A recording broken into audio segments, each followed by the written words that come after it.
जय माता दी दोस्तों। स्वागत है आपका हमारे YouTube चैनल पर। आज मैं आपको इस वीडियो में सुनाऊंगी माघ मास के महात्म्य का 19वां अध्याय। तो आइए करते हैं अध्याय को प्रारंभ। वह पांचों कन्याएं इस प्रकार विलाप करती हुई बहुत देर प्रतीक्षा करके अपने घर लौटी। जब घर में आई तो माताओं ने कहा कि इतना विलंब तुमने क्यों कर दिया। तब कन्याओं ने कहा कि हम किन्नरियों के साथ क्रीड़ा करती हुई सरोवर पर थी और कहने लगी कि आज हम थक गई हैं और जाकर लेट गई। वशिष्ठ जी कहते हैं कि इस प्रकार आशय को छुपाकर वह विरह की मारी पड़ गई। उन्होंने घर में आकर किसी प्रकार की क्रीड़ा नहीं की। वह रात्रि उनको एक युग के समान बीती। सूर्य नारायण के उदय होते ही वह अपने आप को जीवित मानती हुई माताओं की आज्ञा लेकर गौरी पूजन करने वह कन्याएं वहां पर जाने लगी। उसी समय ब्राह्मण भी स्नान करने के लिए सरोवर पर आया। उसके आने पर कन्याओं ने वाह वाह किया, जैसे कमलिनी प्रातःकाल सूर्योदय को देखकर कहती है। उसको देखकर उनके नेत्र खुल गए और उस ब्रह्मचारी के पास चली गई। आपस में एक दूसरे का हाथ पकड़कर चारों तरफ से उसको घेर लिया और कहने लगी कि मूर्ख, उस दिन तुम भाग गया था लेकिन आज नहीं भाग सकता। हम लोगों ने तुमको घेर लिया है। ऐसे वचन सुनकर बाहुपाश में बंधे हुए ब्राह्मण ने मुस्कुराकर कहा, तुमने जो कुछ कहा सो ठीक ही है, परंतु मैं तो अभी विद्याभास और ब्रह्मचारी हूँ। गुरुकुल में मेरा विद्याभास पूरा नहीं हुआ है। पंडित को चाहिए कि जिस आश्रम में रहे उसके धर्म का पालन करे। इस आश्रम में मैं विवाह करना धर्म नहीं समझता। अपने व्रत का पालन करके और गुरु की आज्ञा पाकर ही विवाह कर सकता हूँ, उससे पहले नहीं कर सकता।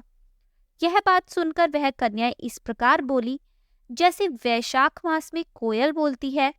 वह कहने लगी कि धर्म से अर्थ और अर्थ से काम और काम से धर्म के फल का प्रकाश होता है। ऐसा ही पंडित लोग और शास्त्र कहते हैं।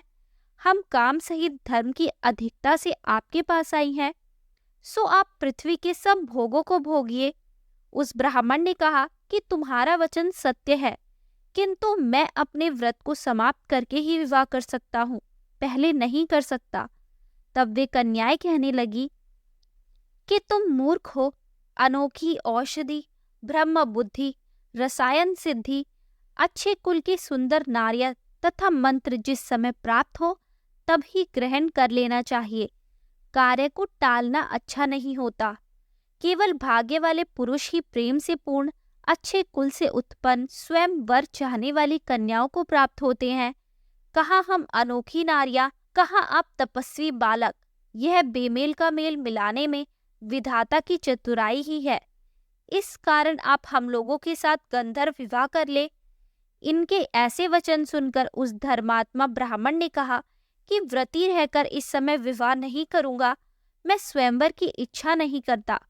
इस प्रकार उसके वचन सुनकर उन्होंने एक दूसरे का हाथ छोड़कर उसको पकड़ लिया। सुशील और सुरस्वरा ने उसकी भुजाओं को पकड़ लिया। सुतारा ने आलिंगन किया और चंद्रिका ने उसका मुख चूम लिया। परंतु फिर उसने क्रोधित होकर उनको श्राप दिया कि तुम डायन की तरह मुझसे चिपटी हो, इस कारण पिशाचनी हो जाओ। ऐसे श्राप देने पर वह उसको छोड़कर अलग खड़ी हो गई। उन्होंने कहा कि हम निरपराधियों को वृथा क्यों श्राप दिया। तुम्हारी इस धर्मज्ञता पर धिक्कार है। प्रेम करने वाले से बुराई करने वाला सुख दोनों लोकों में नष्ट हो जाता है, इसलिए तुम भी हम लोगों के साथ पिशाच हो जाओ।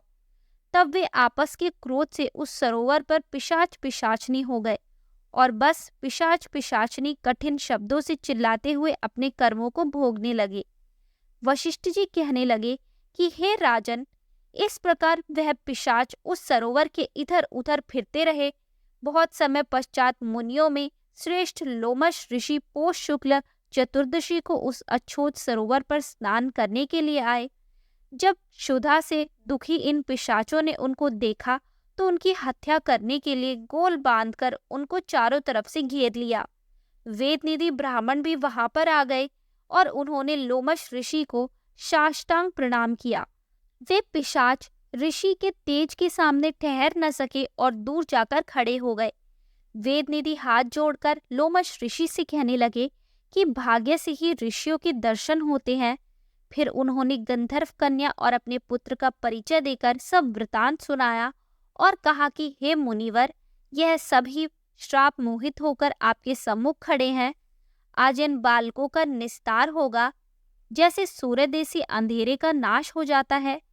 वशिष्ठ जी कहने लगे कि पुत्र के दुख से दुखी हुए वेद निधि ब्राह्मण के ऐसे वचन सुनकर लोमश ऋषि के नेत्रों में जल भर आया और वेद निधि से कहने लगे कि मेरे प्रसाद से बालकों को शीघ्र स्मृति पैदा हो। मैं उनका धर्म कहता हूँ, जिससे इसका आपस का ज्ञान विलीन हो जाएगा। तो दोस्तों, यहाँ होता है माघ मास के महात्म्य का 19वां अध्याय समाप्त। आगे के सभी अध्याय सुनने के लिए हमारे चैनल को सब्सक्राइब करें और शेयर करना ना भूलें।